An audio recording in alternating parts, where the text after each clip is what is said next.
Welcome to the Badass Direct Sales Mastery Podcast with your direct sales dom, Jennie Bellinger. Badass Direct Sales Mastery is a podcast for rock star direct sales moms who are determined to make their business kick ass. Jennie will share her knowledge of effective sales and recruiting techniques, tips to get what you want from your business, and will interview direct sales professionals and leaders from various companies. The interviews will give insight to how these rock stars got to where they are and where they plan to grow in the future. And now, the direct sales dom, Jennie Bellinger. Welcome back to another episode of the Badass Direct Sales Mastery Podcast. It's your direct sales dom, Jennie Bellinger. And I am here today I am so excited to share Adam with you guys. I have known Adam for a few months now. We've been working together to help launch his podcast.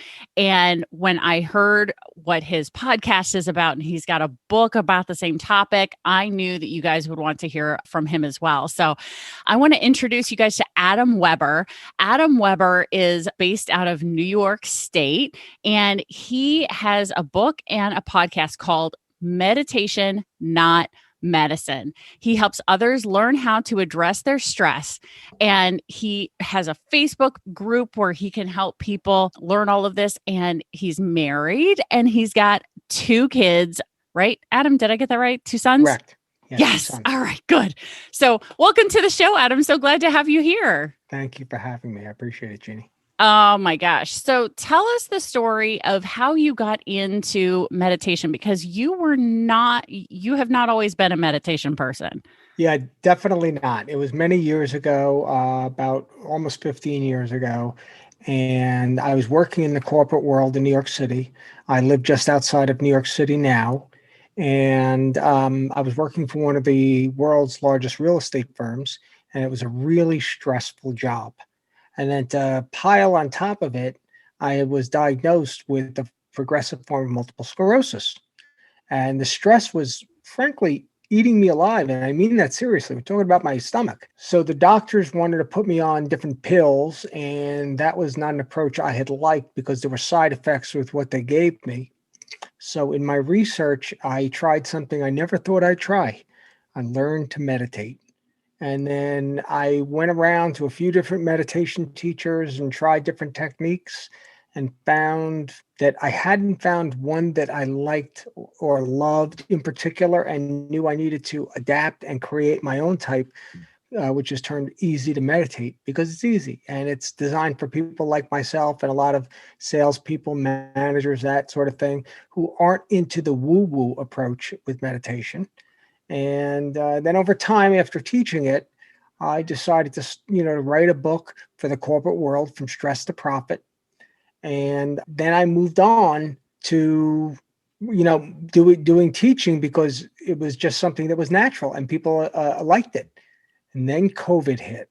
So, yeah, that really knocked the wind out of a lot of people because on top of the stress from work, while they didn't have to commute for most of the time, except for first essential workers, people were having to work from home, deal with something many people had never dealt with before, working in a remote fashion at home or somewhere else with kids, with family, with pets, with, different environment where things were not the same. And while you would think maybe not having to travel would be less stress, for some people it is, but for a lot, it wasn't anymore because they had to deal with so many distractions. Yeah, absolutely. I would have to say that, back when I worked a traditional job, now I haven't worked a traditional job since 2008, so it's been 12 years. But I do have to say that my commute, which was about 45 minutes, really was my the drive to work was my wake up time. That's when I would be drinking my coffee and letting it starting to do its job so that by the time I got to work, I was awake and ready to deal with people, right? I was ready to finally adult and people, right? And then my drive home was my decompression time. That was my time to leave behind anything that had happened at work. And then by the time I got home, I was able to and ready to just relax and take care of any of the house stuff. And then at the time I didn't have children. So it was just dealing with house and cooking dinner and cleaning up and whatever. So I can definitely see how someone going from a commuting position to a remote work, now you have no decompression time. None. You seem to be on call all the time. And in a job like many, including myself, have in the corporate real estate world, you've got people on different parts of the country. For example, I'm on the East Coast, but you got people on the West Coast, got people across the world. So I was getting up, and still occasionally do get up to do a 3:00 in the morning call because it's somebody else's midday or morning, and that's what works for them. Yeah. I was on a call with West Coast people, actually Las Vegas yesterday into the evening because of the time difference. Yeah. Yeah. 3 hours time difference that's a lot of time, So if it's 8:00 for you, it's still 5:00 for them. They're just getting to the end of their day, So that makes perfect sense. So going through, what's the difference? So you said your process is called Easy to Meditate. What's the difference with your meditation process compared to, the transcendental meditation or other, like you said, woo-woo meditation practices? Thank you for asking that, because transcendental meditation is something that I did study myself, and I went through that program. With Easy to Meditate, it's more of a customized approach. You don't have to use a mantra, or with, say, like transcendental, or with some of the others, you can use a mantra. I work with a lot of clients directly and can help them and choosing what they want to do. There's no specific time. Many of these, there's a specific time or a specific kind of music at all, or a specific cushion or even blanket or something like that. I mean, I took one training where they had me partially covered in a blanket on a cushion with daffodils on my lap. And I thought, wow.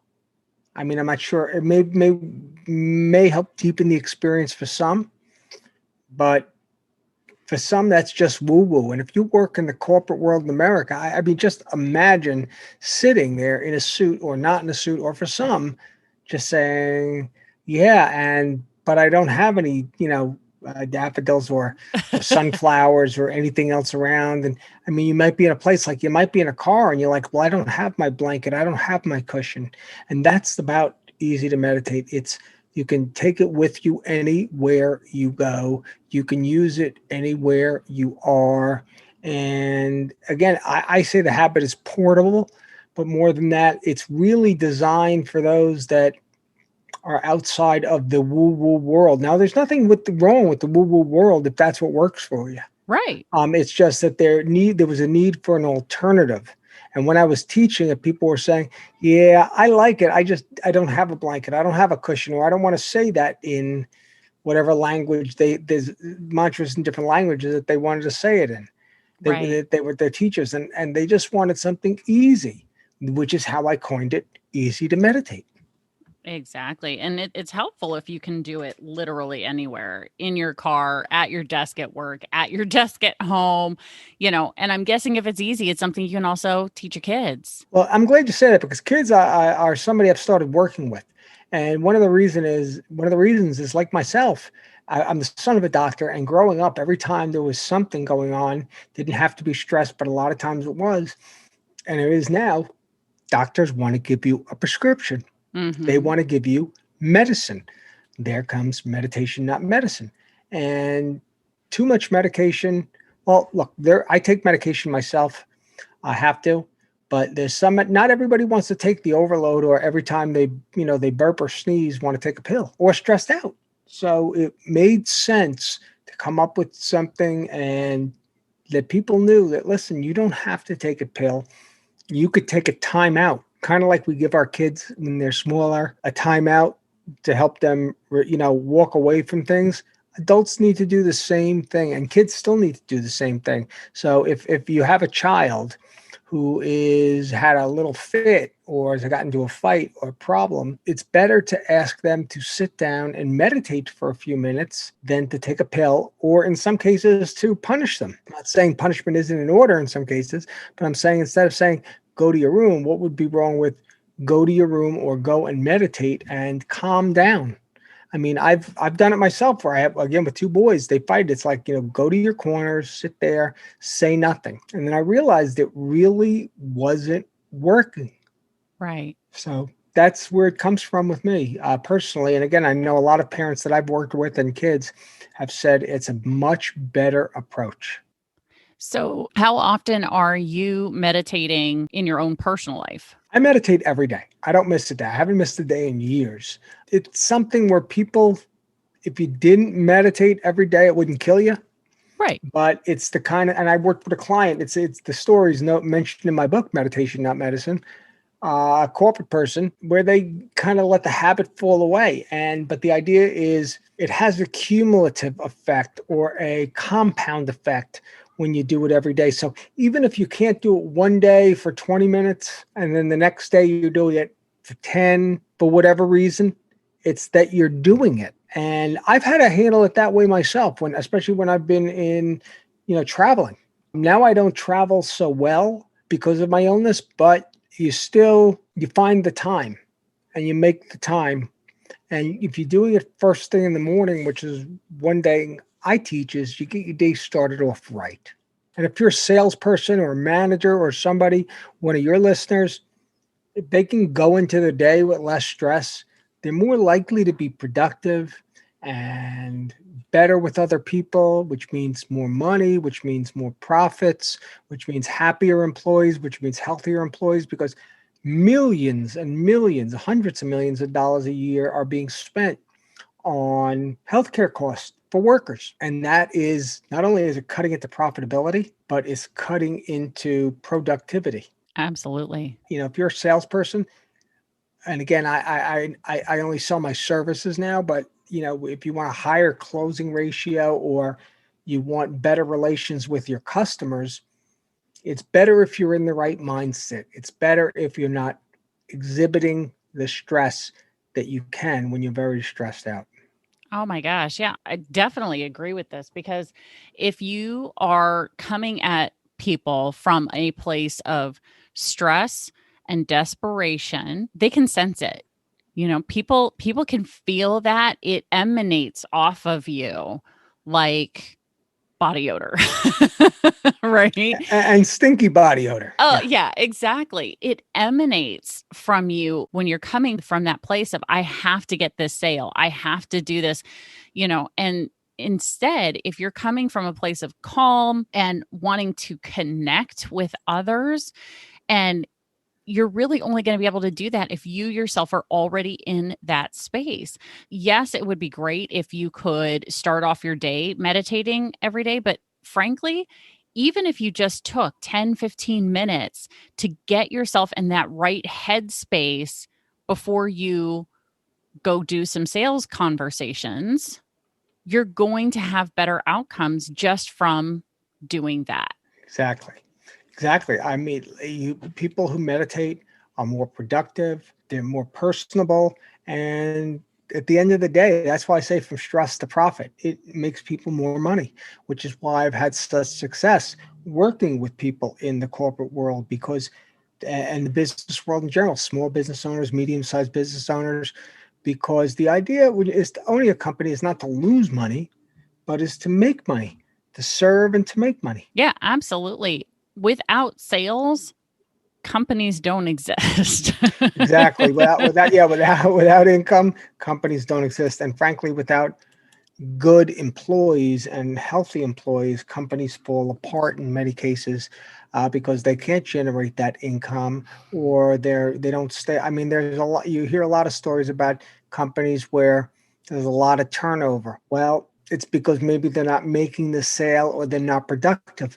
But it might not be the product, and it might not be the process. It might be the employee from the standpoint of what's going on. Why are they so stressed? Why are they unable to do what other people are able to do? So it's a matter of being able to look inside and say, I've got this, I'm stressed, and I'm going to handle it. I'm going to address it with meditation. And there's nothing woo-woo about it at all. No, absolutely. I mean, I know just from my own experience of studying some of this, not to the extent that you have, obviously, but I know that there are literally studies out there where they have, put cathodes on people's heads while they're meditating so that they can see what's happening in the brain. Like they can literally study what's happening in the brain, and in the amount of activity and the amount they can literally watch those stress levels drop, and then activity in the more creative areas, activity in the connective areas actually increases because now the stress level has dropped. So you're able to be more creative. You're able to connect more with the people around you because you don't have all these other things going on in your head. You've been able to bring them all together. So with all of this, what would you recommend as a first step for people who are not yet into a regular meditation routine? Well, if they're not into, I would recommend learning about it a little bit from the standpoint of don't overthink it. Just you need to take a seat. You need to find a resource like my book, Meditation, Not Medicine, and some of the videos I put out there on YouTube and other places, and just try it. Just try it for a few minutes. Build on your practice from there.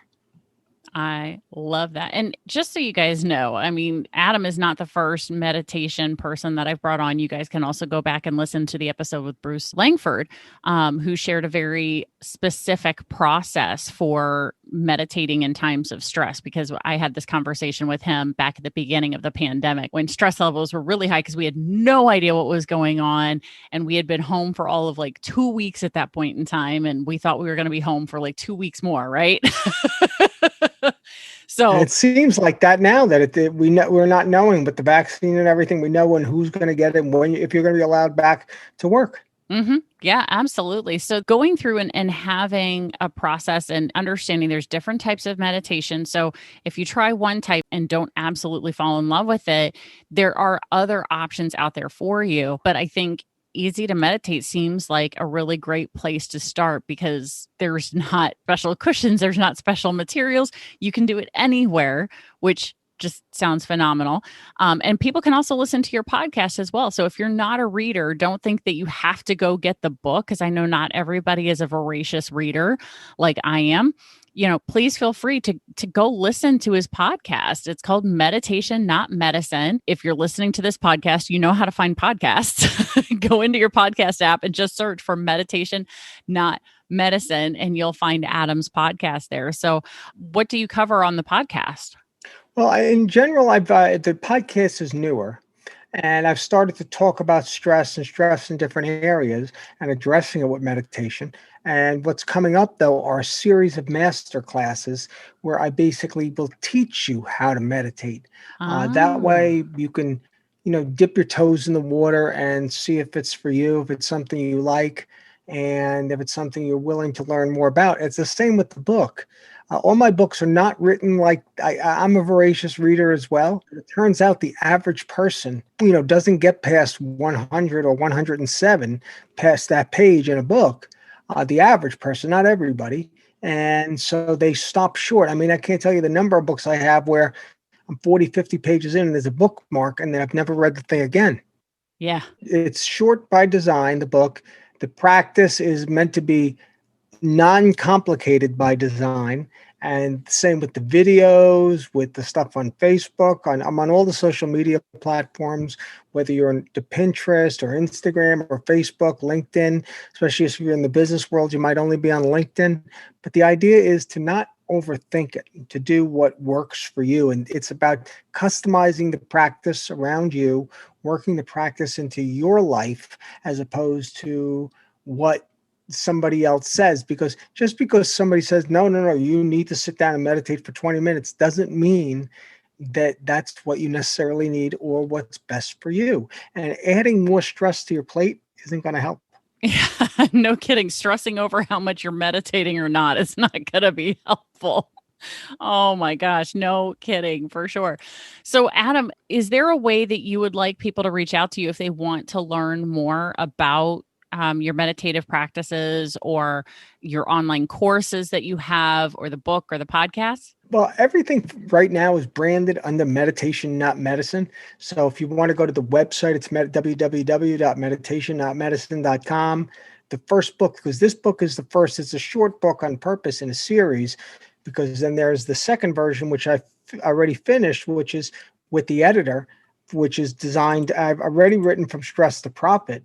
But this particular book, Meditation Not Medicine for Increased Profits, Address Your Stress so that you can increase it, is with my editor right now. And there's small bite size, but, visiting the website, that's really the hub of the wheel. Gotcha. Where you can find everything. And again, we're all over social media. And I did that actually, while it's a little bit more stress, I've got a team that works on it because I want to make it accessible. If you like to go to Facebook, go to Facebook. Some people now, with the elections and other things too, don't want Facebook. They go to Instagram or they go to Pinterest. And I know people in the business world, and maybe some of your customers are or followers are, who only go to LinkedIn. And there's a lot of free complimentary content intended to help you so that you don't have to take $1 out of your pocket. And but the courses that we're launching, there's going to be a smaller course, there's going to be a larger course, there's going to be a coaching program. So there's a lot. And I work with individuals one-on-one because there's some people who kind of like want to stay below the radar, but also want a specific time. Like they can only work with me at 2:00 in the afternoon on a Tuesday, or another day or an evening or weekend or something like that, where coming to me with a coaching program, and that way we can help them address their stress. And I work with one family where I work with the husband, the wife, and a couple of kids, because they found that even they actually happen to be in New York City. They find when they meditate together that it's kind of like they all understand it's a collective exercise. They enjoy it. That is awesome. Now, one of the things that I do want to share with the listeners as well is you are a Canfield certified coach. I am. Oh, which I love. Like anybody who's been listening to the podcast for any amount of time knows how much I love Jack Canfield. You know how much I love Jack Canfield. And so I want you guys to know that I would not bring someone to you like Adam who was not worth a conversation. But the fact that he's Canfield certified, and like I said, I've been working with him for a couple of months now, and he's just been a really phenomenal person to talk with. And I've learned a lot from him as well. So highly recommend reach out to Adam. His contact information is in the show notes for those of you who are new to the show. Here's how you access the show notes. You're going to pick up your phone because most people listen through their phone.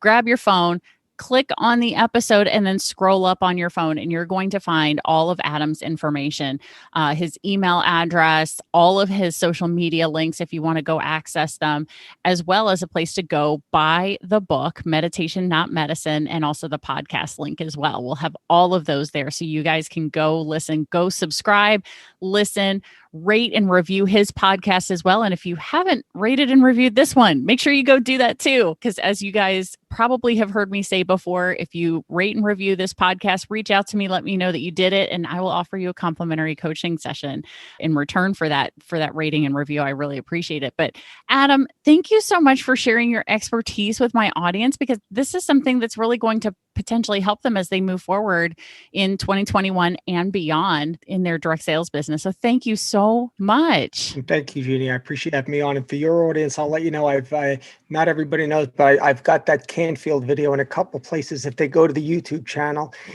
it's not available for everybody, but it'll be available for you guys, where they'll get to see the interview that I did with Jack as I'm submitting this book to the editor, and he's taken the time to read the book. Excuse me. I know he's going to be on your podcast at some point, and he's an amazing guy.